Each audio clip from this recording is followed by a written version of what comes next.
Hey there, viewers. Before we dive into this shocking story, let me ask, have you ever been so stunned by a secret that it kept you wide awake all night? Share your experience in the comments. What Diddy confessed in the hospital last night involves some very big names, and it might just turn everything you thought you knew upside down. Let's get started. Chapter 1. The Midnight Transfer. I always knew something was up when the guards started moving different. MDC Brooklyn was a place where routine ruled everything. Same time for meals, same guards pacing the halls, same whispers floating through the air. But that night, the energy shifted.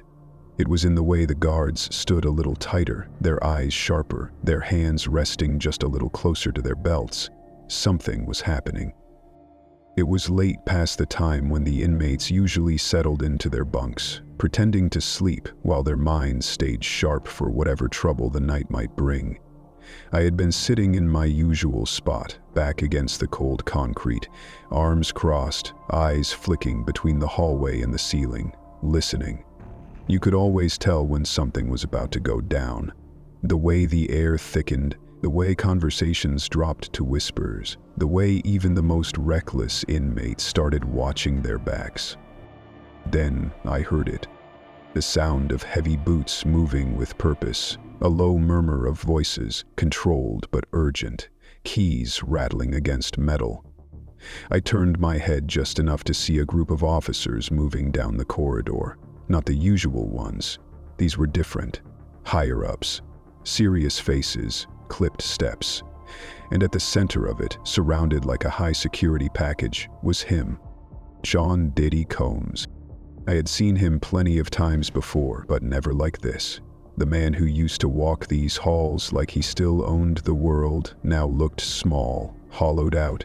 His jumpsuit, baggy even when he first arrived, hung loose on his frame like it had been meant for someone twice his size. His hands trembled at his sides, and even from a distance, I could see how thin they'd become. His knuckles too sharp, his wrists too fragile. His muscles weren't. This wasn't the same Diddy who came in months ago, still carrying that old arrogance in his step. This was a man who was deteriorating, and everyone knew it. I could hear the murmurs starting, inmates shifting in their bunks, craning their necks, trying to get a glimpse. Some of them whispered his name, others just watched in silence. That was the thing about prison. The mighty never just fall, they crumble, and everyone watches. One of the guys near me chuckled under his breath. Damn, they finally shipping his ass out? Another one leaned against the bars, eyes narrowed. Maybe he finally cracked. Ain't nobody walk out here looking like that unless they know something the rest of us don't. The guards kept their formation tight, barely acknowledging the whispers as they moved. I had seen high-profile guys get transferred before, but this was different. There was no announcement, no heads-up, no routine checks leading up to it, just a sudden decision in the dead of night. Diddy stumbled once, and one of the officers grabbed his arm, keeping him upright. He looked around, his eyes darting from cell to cell like he was searching for something, or someone. He looked haunted, like he wasn't just afraid of the inmates or the guards, but of something deeper, something we couldn't see. I felt a chill crawl up my spine. The rumors had been spreading for weeks. Diddy wasn't doing well. He had stopped eating, barely talking, losing weight at a pace that had some of the guards murmuring about what might happen if he didn't get some damn food in him soon. At first, we thought he was just pulling some kind of stunt, trying to play up the whole sick and fragile act so he could get special treatment. But then I started noticing the small things. The way his hands shook. The way he barely spoke to anyone. The way he stopped making those smug remarks whenever he passed a cell. This wasn't some performance. The man was breaking down in real time. I watched as they led him toward the doors, the ambulance waiting just outside, its lights flashing against the darkened walls. The whispers in the block grew louder, some guys calling out to him, some laughing, some just watching in eerie silence. A guy 2 cells down muttered, "He's still trying to pull strings?" That was the real question, wasn't it? A man like Diddy doesn't go down without a fight. He had spent decades weaving power around himself like armor, making sure he was always the one calling the shots. Even in here, there were rumors that he had tried sending messages through visitors, making quiet requests, seeing if anyone in the system still owed him favors. But if he was being moved like this in the middle of the night under such tight security, then maybe those strings had finally snapped. They reached the ambulance, and just before they lifted him inside, he turned his head. His eyes swept over the prison one last time, and for the first time since he got here, he looked like a man who finally understood what it meant to be powerless. His mouth moved slightly, just a whisper, something none of us could hear. Then they shut the doors, and just like that, he was gone. A heavy silence settled over the block. The reality was sinking in for all of us. Diddy wasn't untouchable anymore. I leaned back, staring at the ceiling, listening to the low hum of voices around me. Some guys were still laughing, cracking jokes about him getting a celebrity checkup. Others were whispering, piecing together what this could mean. Me, I just kept thinking about the way he looked before they put him in that ambulance. Like a man who knew something we didn't. Like a man who might not make it back. Chapter 2. The hospital room. The hospital smelled wrong. Not the way hospitals are supposed to smell. Antiseptic, clean, medicinal. No, this was different. The air was stale, like it had been trapped in the vents too long, circulating through too many dying breaths before it reached him. It felt artificial, like the whole place was an illusion, something designed to keep people in rather than get them better. The lights overhead buzzed with a faint hum, their flickering glow casting shadows along the walls. Diddy was wheeled in, his body sagging into the stretcher, his limbs too weak to even grip the edges. For a man who once commanded entire rooms with his presence, he looked impossibly small now. The guards didn't speak as they escorted him inside, 4 of them, standing rigid, their faces impassive. They weren't here to protect him. They were here to contain him. They lined the perimeter of the room, their backs against the walls, eyes fixed on him as if daring him to try something. But there was no fight left in him. Not anymore. Diddy shifted slightly, his breathing labored. The beeping from the monitor beside him quickened for a moment, then steadied. The nurse adjusting his IV barely glanced at him. She moved efficiently, almost mechanically, as if he were just another patient, another body to be processed.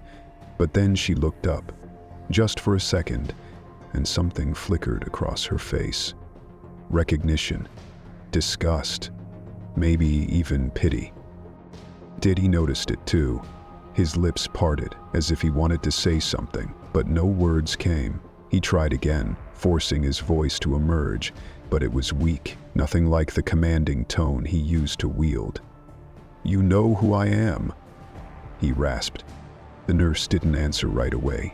Instead, she secured the IV line, pressing it in place with a practiced motion before finally meeting his eyes. "Everyone does." The way she said it, flat, unimpressed. He swallowed hard. There was a time when those 3 words would have carried weight, when knowing his name meant something. It meant access, power. It meant you wanted something from him, or you feared him, or you were waiting for your moment to get closer. But not here. Not anymore. He tried again, forcing more strength into his voice. "I need a private doctor. This setup, it's not going to work for me." No response. The nurse was already checking the chart at the foot of his bed, acting like she hadn't heard him. Diddy felt his jaw tighten. No one was listening to him. For the first time in his life, he was just another patient in just another hospital room, and the realization hit like a fist to the chest. His gaze flickered toward the clock mounted on the far wall. It was creeping toward midnight. He hadn't wanted to come here. He had fought the transfer. Even in his condition, even with his body failing him, he had argued, insisted that he would recover, that the weight loss was temporary, that he just needed to adjust to prison life. But deep down, he knew that was a lie. His body wasn't just breaking down. It was betraying him. And worse, he wasn't sure it was just sickness. A sharp pain lanced through his side and he winced. The nurse barely glanced up. "I need something for the pain," he muttered. Another pause. She turned toward the small metal cabinet in the corner, pulling out a vial and a syringe. He watched as she prepped the needle, tapping it once before pushing out a small drop of liquid. When she turned back to him, there was something in her eyes. Something unreadable. "This should help," she said, but there was no warmth in her voice. The needle slid into his arm, a brief sting followed by a slow warmth creeping through his veins. He exhaled shakily. Too many thoughts, too many things crowding his mind. The machines beeped softly. The guards stayed motionless. The room was suffocatingly silent. Then, without realizing it, he spoke. "Ellie, no," he muttered. His voice was barely above a whisper, but in the stillness, it carried. The nurse frowned. "What?" His head lolled to the side. "They all know." Her fingers tightened around the clipboard she had been holding. Who knows what? Diddy blinked sluggishly, his mind slipping in and out of focus. He wasn't supposed to talk, he knew that. There were rules, unspoken ones, and yet, with the weight pressing down on him, with the sterile walls closing in, he couldn't hold it in anymore. "You ever heard of the circle?" The words left his lips before he could stop them. The nurse's breath hitched just slightly, just enough for Diddy to notice. She knew something. Maybe not everything, but enough to recognize the term. He forced himself to stay awake, to fight the heavy pull of the sedative coursing through him. "It's not what people think," he mumbled, his voice thick with exhaustion. "It's bigger, it's everywhere. It's been in front of you this whole time and you just..." He coughed, his throat dry. "You just don't see it." The nurse's hand gripped the rail of his bed. Her knuckles were white. "Mr. Combs," she said carefully, her voice now edged with something sharper. "What exactly are you talking about?" Diddy exhaled, his breath ragged. He let his head drop back against the pillow, staring at the ceiling, his vision blurred. "Doesn't matter," he muttered. "It's too late." And then, just before his eyes fluttered shut, he added, barely above a whisper, "They're coming for me." The room went still. The nurse looked at the guards. One of them shifted uncomfortably, but no one spoke. Outside, the clock struck midnight. Chapter 3. The First Name. The room was cloaked in a muted, artificial hush. The only sound came from the steady, rhythmic beep of the monitors, each pulse marking the fragile line between consciousness and oblivion. The dim lighting cast elongated shadows along the pale walls, stretching like ghostly fingers across the sterile floors. It was the kind of silence that didn't feel peaceful. It felt like the calm before something terrible. Diddy lay motionless, his chest rising and falling with a slow, uneven breath, his skin pale under the fluorescent glow, the hospital gown draped over his frail frame, barely clinging to the body that had once exuded power, wealth, and control. The air around him felt thick, charged with something unseen, something that made the nurse hesitate as she reached for his chart. She told herself she was just checking his vitals, making sure the IV was secured properly, ensuring the sedative had done its job. But in truth, she was waiting, watching. She had heard the way his voice cracked earlier, how he had muttered those words. "They know. They all know." And now, as the minutes inched toward midnight, his lips began to move again. It was faint at first, a whisper so thin it could have been mistaken for a breath. But then it came again, soft, muffled. A name. The nurse froze. She didn't recognize it immediately. It wasn't one of the names plastered across the tabloids when Diddy first got arrested. This was something deeper, something older, a name not meant for casual conversation. She told herself not to react, just a fevered mumbling, just another delirious patient talking nonsense. But her body betrayed her, stiffening as her fingers gripped the metal rail of his bed just a little tighter. Then another name, and another. Each one rolled from his tongue like an incantation, low and raspy, slipping into the air like they had been clawing their way out for years. The nurse's heartbeat quickened. She had spent enough time in this city to recognize powerful people when she heard them. These weren't just entertainers. These weren't just musicians or actors or executives. These were figures that made decisions behind closed doors. Decisions that shaped industries, controlled narratives, and silenced inconvenient truths. Diddy's eyelids fluttered slightly, but he didn't wake. His body remained limp, his breathing shallow, but the words kept tumbling from his lips. He was lost in something, somewhere between memory and nightmare, somewhere where the weight of his past had loosened just enough for the truth to slip through. The nurse swallowed hard. She knew she shouldn't be listening, but she did. Because when the next name fell from his lips, she felt something inside her turn ice cold. It wasn't just any name. It was a woman's name. A name so big, so untouchable that even in the privacy of this hospital room, even with only unconscious delirium behind it, it felt dangerous to hear aloud. The nurse's pulse pounded in her ears. She had seen this woman's face 100 times, on magazine covers, on award show stages, on the arms of the most powerful men in the world. A woman whose presence alone could shift the tides of an entire industry. But the way Diddy said it, it wasn't admiration, it wasn't fondness. It was something else, something darker. The air in the room seemed to thicken, pressing down on her like an unseen force, making her suddenly hyper-aware of the security cameras perched in the corners of the room. They had been there since she started her shift, of course, blinking with their little red lights, unassuming, constant. But now they felt like eyes, watching, recording, waiting. Her fingers twitched toward the call button on the wall. Should she alert someone? Should she report this? But then, to who? Who would she even tell? Because if this name was mixed up in whatever mess had finally caught up to Diddy, then there were people who already knew. People who had spent decades ensuring these whispers never saw the light of day. Diddy's breath hitched suddenly, his eyelids flickering. The words spilling from his lips grew more urgent, like something in his mind was breaking open, like the dam holding back years of secrets was finally cracking. His fingers twitched against the sheets, grasping at something unseen. The nurse took a step back. She wasn't supposed to be here, not for this, but she couldn't move. Because now he was talking about the parties.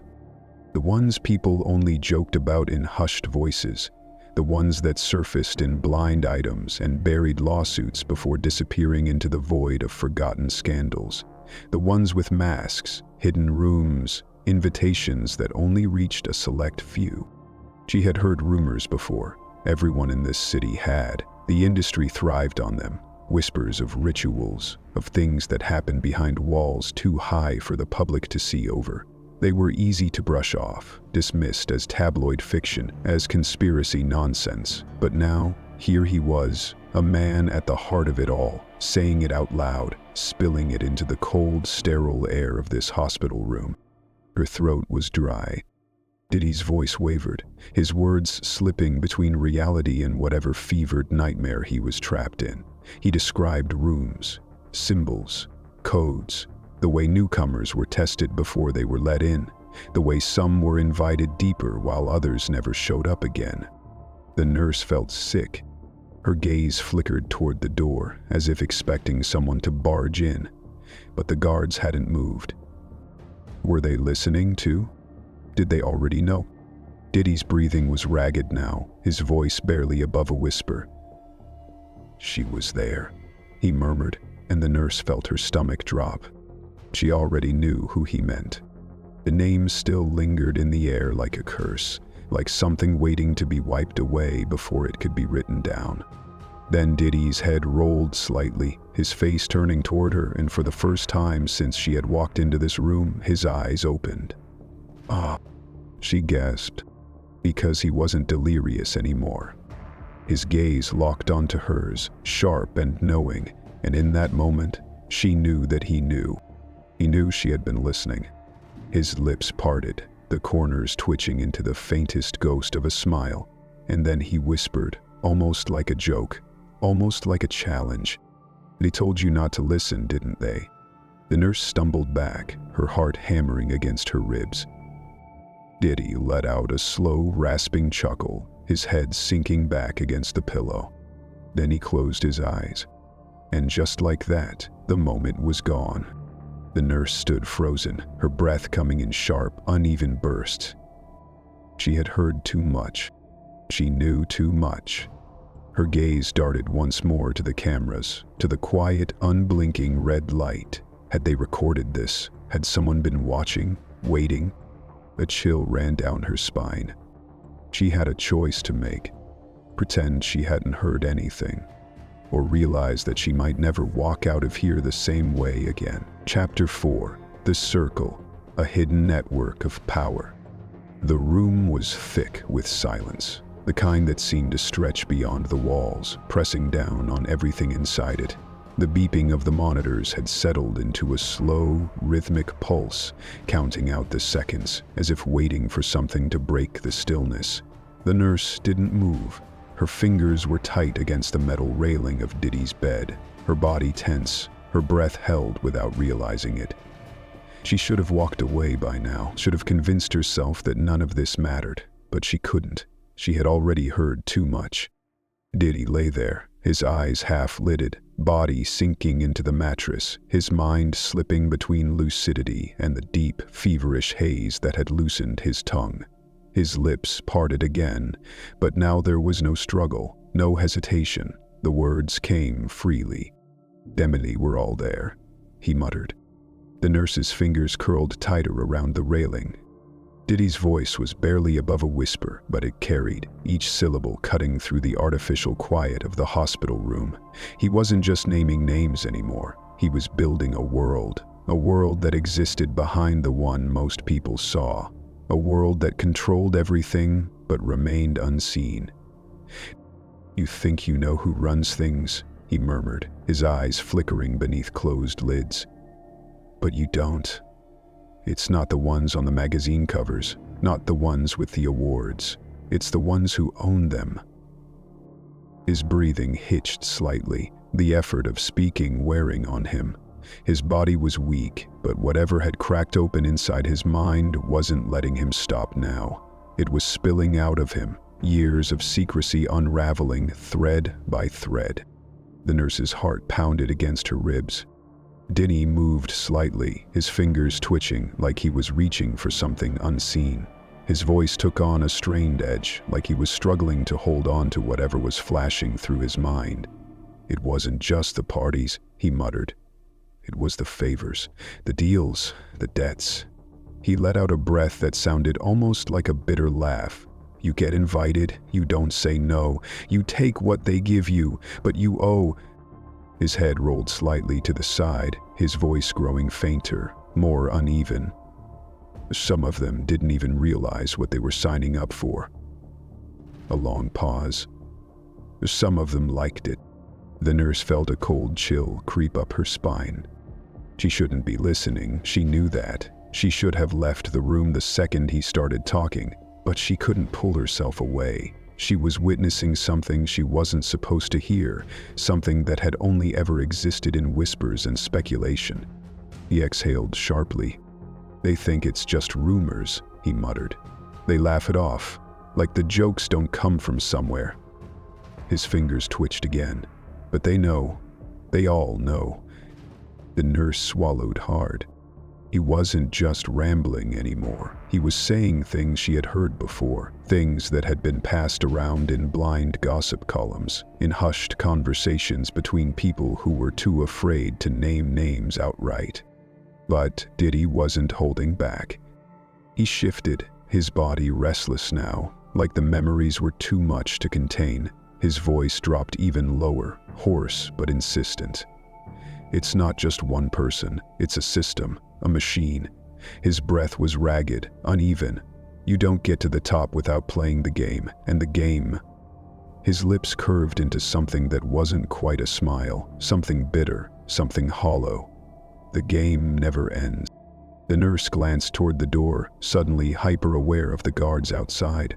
Could they hear this? If they could, would they even care? She turned her gaze back to Diddy, watching as he sank deeper into whatever world his mind had opened up. He was painting a picture, piece by piece, a network hidden behind the industry's glossy facade, a society within a society, where loyalty was currency and silence was survival. The people who attended, the ones who watched, the ones who knew but said nothing. Her stomach twisted. Diddy's breathing grew heavier, more labored, and then the names started again.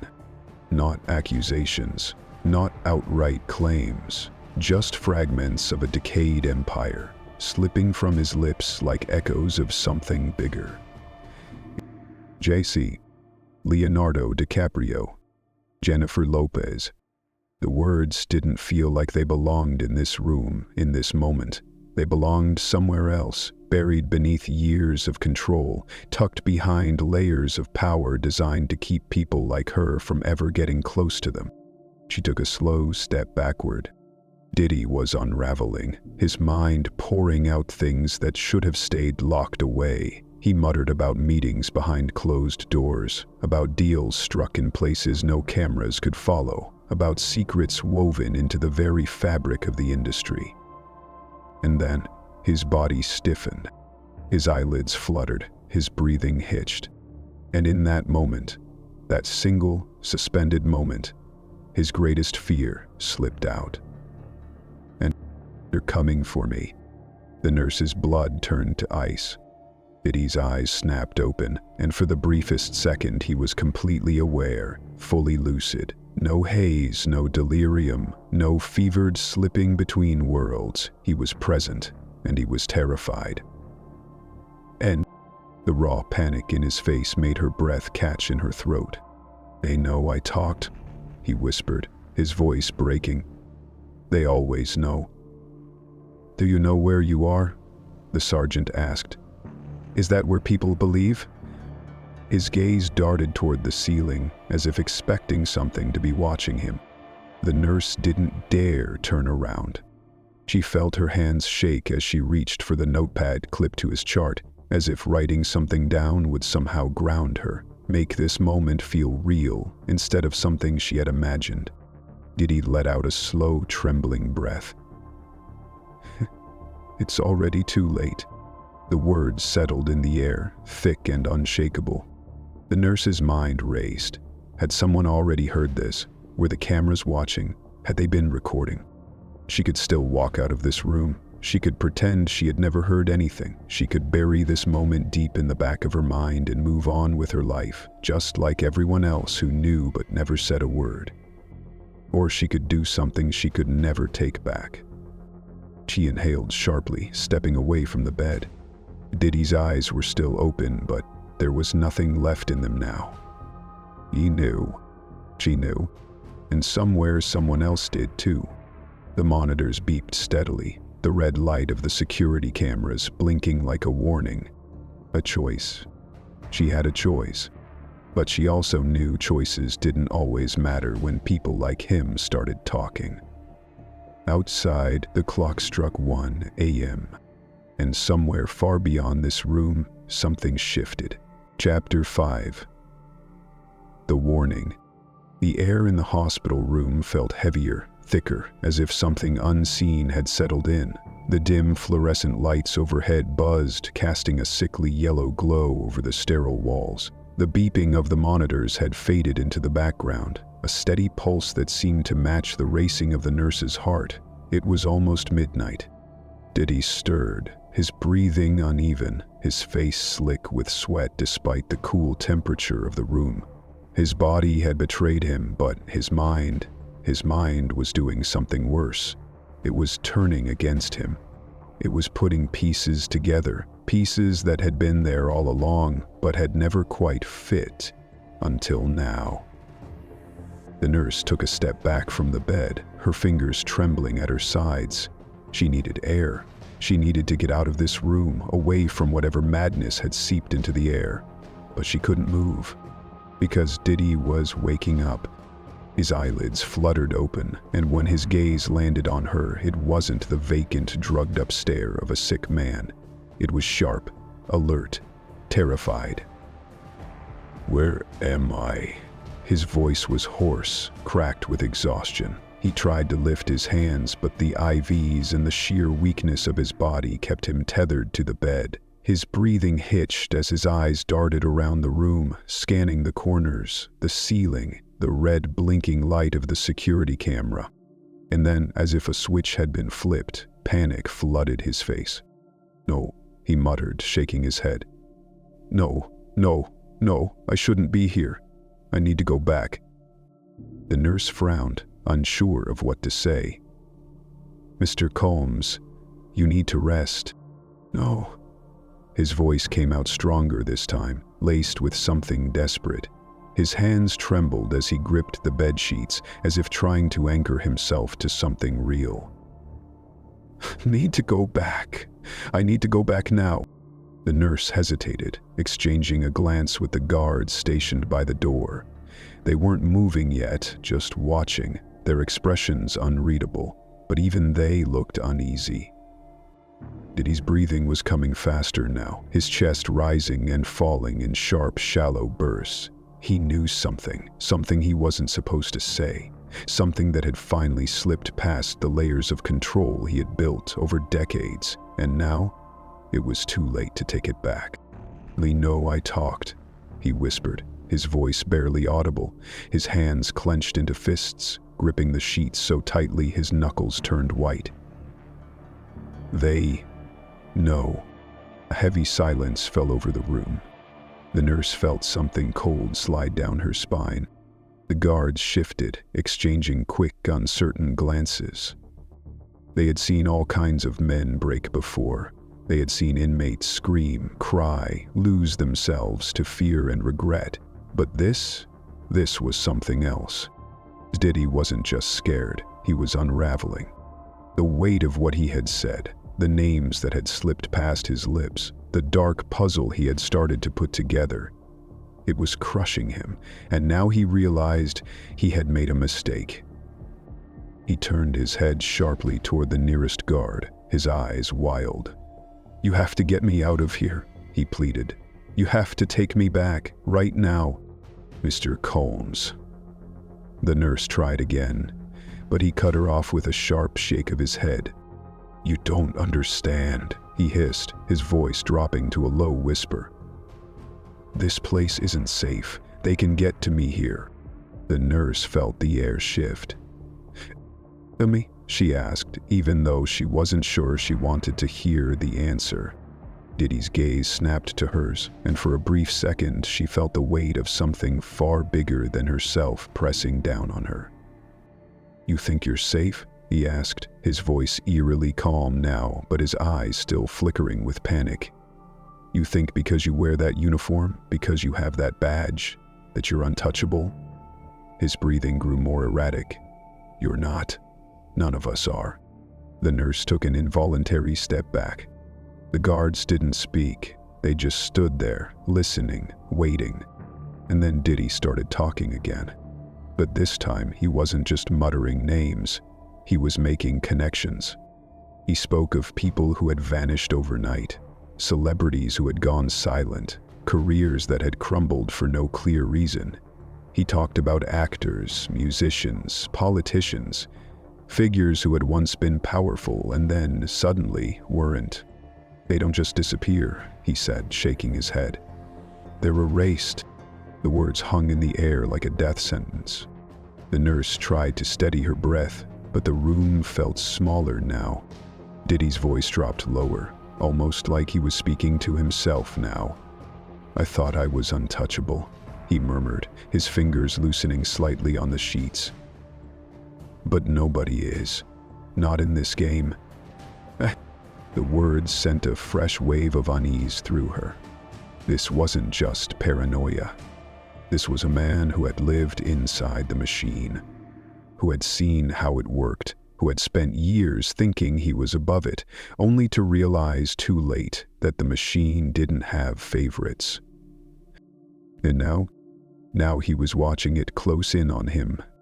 The nurse swallowed hard. She couldn't stay in this room any longer. Her hands were shaking. She needed air, needed to clear her head, needed to tell herself that none of this was real.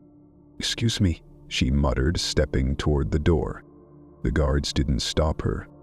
Diddy's eyes followed her as she moved. He knew she was running. He knew she was scared. And just before she stepped into the hallway, just as she thought she had escaped the weight of his words, he spoke again. Louder this time. "You're already part of it," he called after her. "You think you're not, but you are." The nurse's breath caught in her throat. She didn't turn around.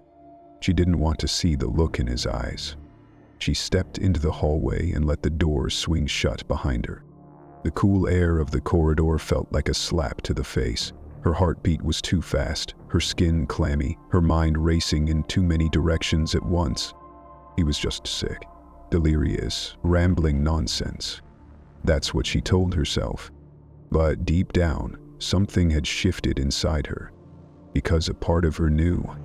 What if Diddy was telling the truth? The thought rooted itself inside her like a splinter, small but impossible to ignore. She pressed a hand to her chest, trying to steady her breathing. She just needed a break, a few minutes to clear her head. And then she would go back in, pretend she hadn't heard anything, and move on with her life. Just like everyone else. Chapter 6. The Deal. The silence in the hospital room was suffocating. It wasn't the comforting kind, the kind that settled over a space when things were finally at peace. No, this was the kind of silence that came before something terrible happened. Diddy lay in the bed, his body barely moving, but his eyes were open now, wide, frantic, darting around the room as if he were trying to piece together an escape plan.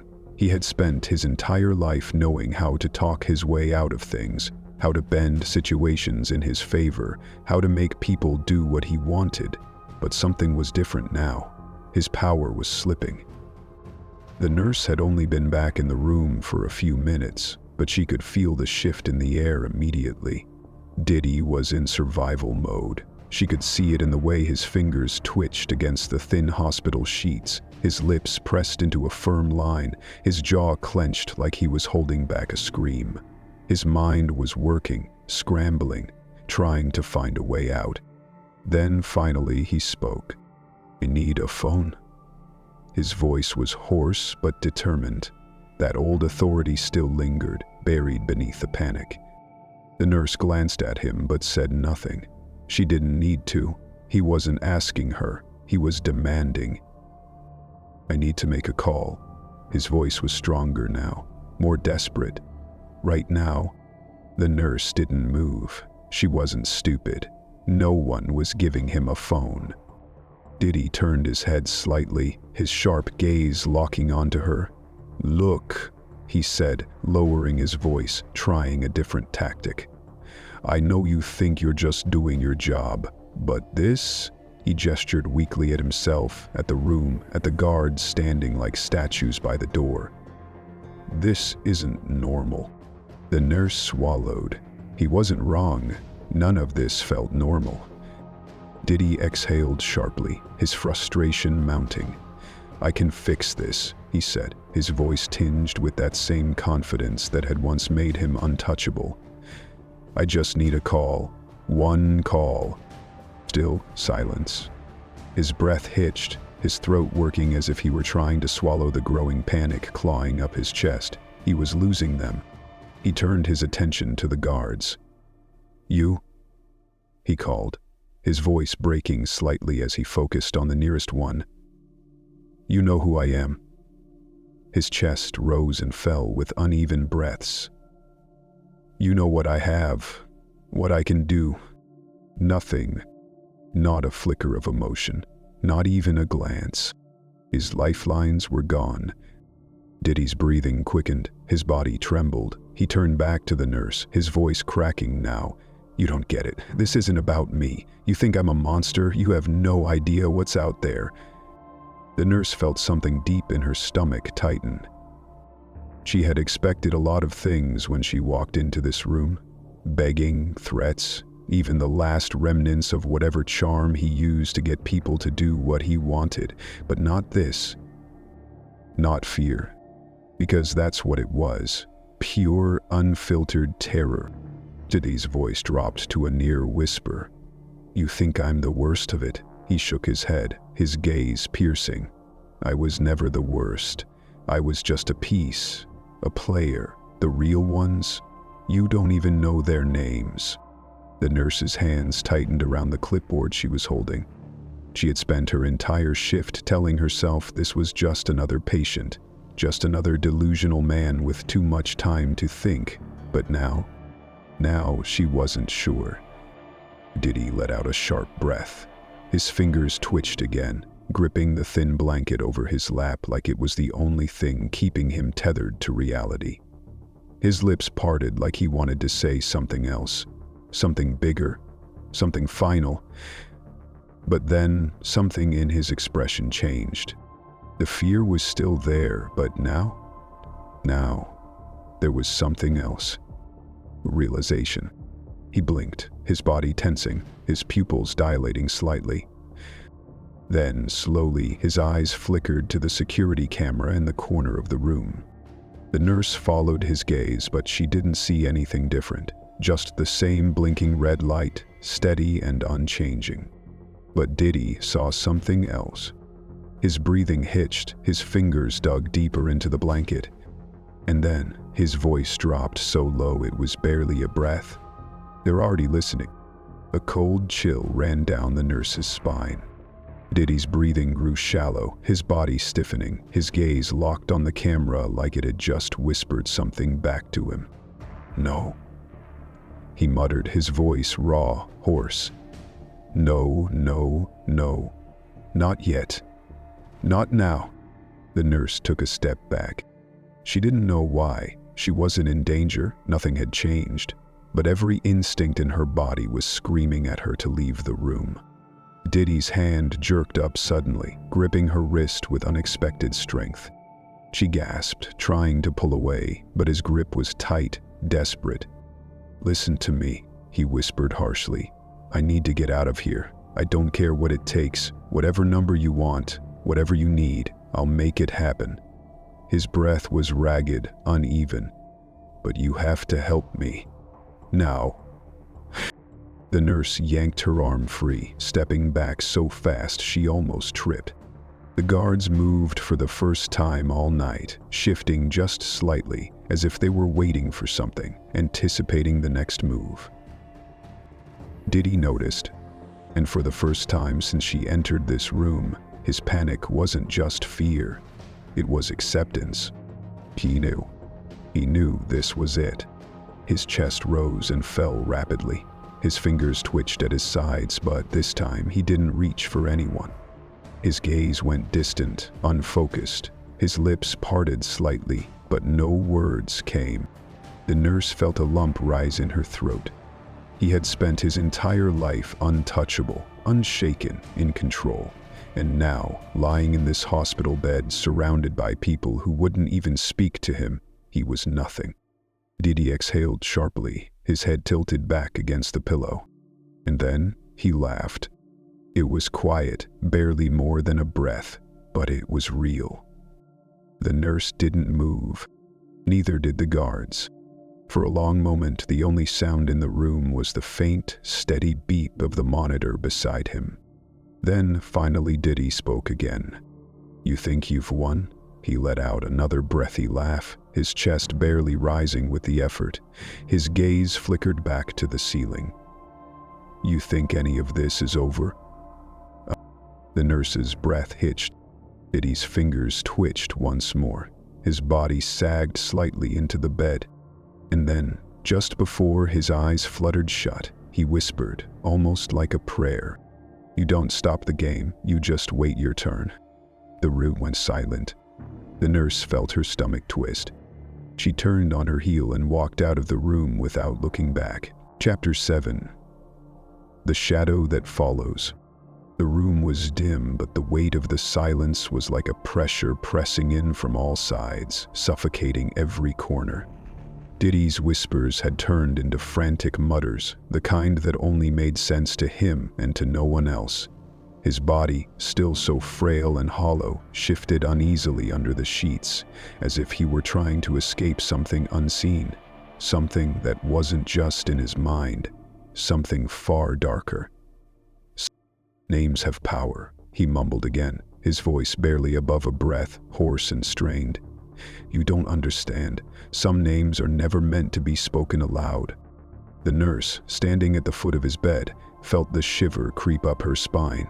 She had heard him say things before, cryptic mutterings, broken pieces of a story she didn't want to hear. But now, it wasn't just paranoia. There was something in his eyes, something deeper, a kind of raw, primal fear that hadn't been there before. He wasn't just fighting for his life. He was fighting something else, something he couldn't outrun. Diddy's hand trembled as it reached up to grip the blanket. The IVs tugged against his skin, and his breathing came in short, shallow gasps. The fear was real now. His mind had finally cracked, and in its broken state, it had started spilling truths. Names, faces, events that had been locked away in the darkest corners of his past. The names, the game, the gas. "You think you know the rules," he continued, his voice barely a whisper. "You think you understand the game, but you don't. It's not about money. It's not about fame. It's about control." He paused, his eyes fluttering open, unfocused, as if trying to latch onto the words that were slipping through his fingers. "They've been in control the whole time. They just let you think you were..." The nurse stood frozen, her heart thudding in her chest. What was he talking about? He continued to speak in fragments. "The power behind the power. The ones pulling the strings. The ones who made sure you never saw the truth." His lips trembled, but the words kept coming, like a dam that couldn't hold back the flood any longer. "You don't understand. The circle," he muttered, his voice barely audible. "The ones who control everything. Everything." His eyes locked onto her, desperate, pleading. "They're always watching. Always. And when someone tries to break free, they make sure you don't talk. They make sure you're silenced." His fingers twitched again, reaching for something that wasn't there, grasping at thin air like a man trying to hold on to the last remnants of his sanity. The nurse's throat tightened. She had heard rumors. Everyone had. But this was something else. The way he spoke, the way his voice cracked with terror. It wasn't just a man who was breaking under the pressure.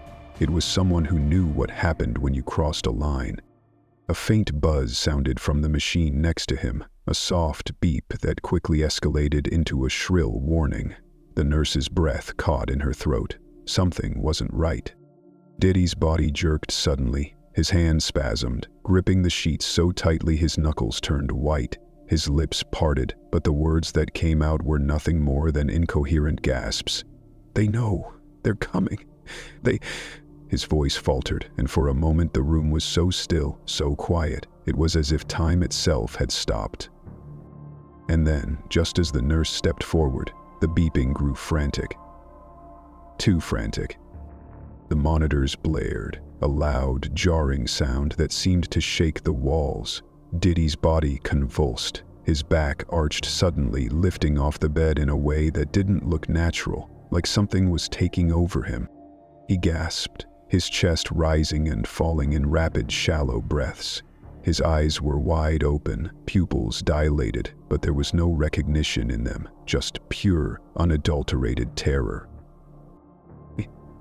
"What's happening?" the nurse whispered, stepping back instinctively. The room exploded into chaos.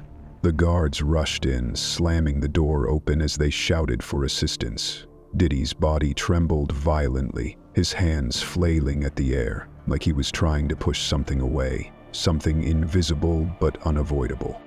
His chest heaved with every labored breath, and his lips formed words, but they were too garbled, too frantic to understand. "No, please, don't." His hands clutched at his chest, his fingers trembling violently. "It's too late. They know. I can't." His words faltered as his body bucked against the bed again. His eyes rolled back into his head, and the machine screamed louder. The nurse felt a rush of panic. This wasn't just a medical emergency. This was something far worse, something that had been building up over days, weeks, months, and now it was finally catching up to him. One of the guards barked orders to the others, and within moments, medical staff flooded the room. They pulled Diddy's arms free from the sheets, strapping him down to the bed to prevent further injury. His body was rigid, shaking, convulsing as the machines continued their blaring sirens of alarm. The nurse stood back, her hands trembling at her sides. She watched as the doctors moved in, their faces tight with concentration, but there was something in their eyes that didn't escape her notice. It wasn't just concern for his health. It was fear. Fear of what? Her gaze flicked back to Diddy, still writhing against the bed, his face contorted in agony. His chest heaved again, his breathing frantic, his pupils so wide they almost consumed the whites of his eyes. He looked like he was suffocating from something no one could see, a weight pressing down on him that had nothing to do with the physical world. "They're coming for me," Diddy rasped, his voice barely audible over the blaring alarms. "You don't understand. It's not just them." His words were slipping again, a frantic jumble of half-formed sentences. "You think this is just a hospital room, but it's not." The nurse's hands were now shaking, her chest tight with a feeling she couldn't explain. She had witnessed many things in her career: crises, emergencies, people slipping in and out of consciousness. But this felt different. The doctors worked fast, pumping medication into Diddy's IV, trying to sedate him, trying to stop the convulsions. But his body wasn't responding. And all the while he kept muttering, his voice slipping in and out of coherence. "They're not just in the shadows anymore. They're everywhere, watching, waiting." His words were interrupted by another violent spasm. His body jerked once more, and this time, he didn't stop. His entire frame stiffened, his eyes closed tightly as if he were fighting something invisible. The machine started to slow, the alarms quieting as the doctors worked to stabilize him, but the look in his eyes, that raw terror, it never left. And that's when it hit her. Diddy wasn't just scared of dying, he was scared of something worse. The room finally settled, the doctors giving one another silent nods as they began to assess the damage. But the nurse couldn't shake the feeling that something had shifted, that something in the air had changed. Diddy wasn't just a man on the edge of collapse. He was a man who knew the game was over. Chapter 8. Unanswered Questions. The morning came, but it didn't feel like morning. The hospital lights were still the same artificial glow, casting elongated shadows along the walls. The air smelled just as sterile, just as lifeless. Time didn't exist in a place like this. And yet something had changed. Diddy was being moved.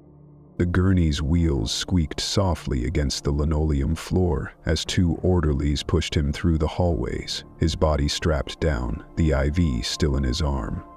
He wasn't fighting anymore. He wasn't saying anything.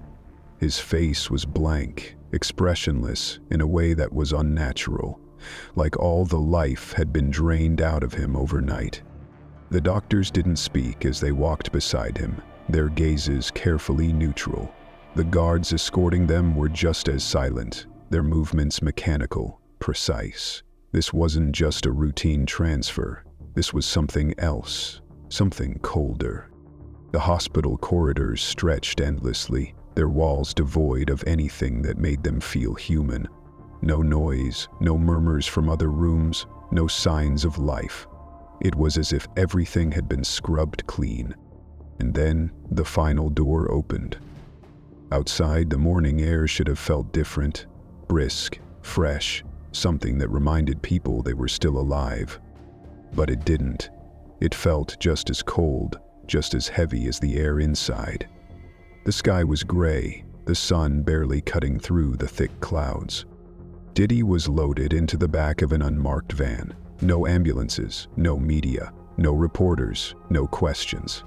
And then, just as quickly as he had arrived, he was gone.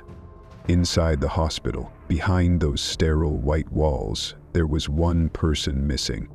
Inert. Her station was empty. Her name was gone from the logs. The staff who had seen her last? They had nothing to say. Transferred, one of them muttered when asked, but no one seemed to know where. The room she had worked in, the place where she had stood beside his bed, was different now. It had been cleaned, scrubbed down to nothing, the sheets replaced, the monitors reset, the IV bag swapped out. Like nothing had ever happened. And the security footage? Gone. Not corrupted, not misplaced, not damaged. Gone. No record of what had happened that night. No record of the names that had been spoken. No record of Diddy's fear, his panic, his unraveling. Just empty files, a gap where something should have been. The doctors refused to acknowledge the questions whispered through the halls. Didn't he have an episode? Didn't something happen? There were no answers. Nothing written in the reports, nothing noted in the system, as if the night before had never existed. And yet there were things that couldn't be erased.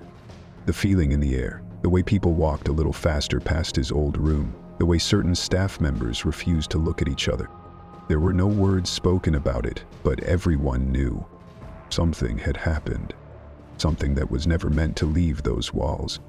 One orderly, the one who had pushed Diddy's gurney toward the van, noticed it first. Tucked into the edge of the nurse's station, half hidden beneath a clipboard, there was a note. Just a scrap of paper, no signature, no explanation. Only one sentence, written in hurried, uneven handwriting. It was never just me. The orderly swallowed hard. She looked around, making sure no one else had seen it. Her hands trembled as she reached for the paper, as if touching it would make her part of whatever had happened. Then, before she could think better of it, she crumpled it up and shoved it deep into her pocket. She didn't know why. She just knew she wasn't supposed to let anyone else see it. By the time the sun fully broke through the clouds, the hospital had returned to its usual rhythm. Patients were checked, beds were made. The nurses moved through their rotations like nothing had ever shifted. But somewhere beyond the walls of the hospital, someone else had received the message. And wherever Diddy was being taken, whoever was waiting for him on the other side of that ride, they already knew he had said too much. And now? Now it was only a matter of time.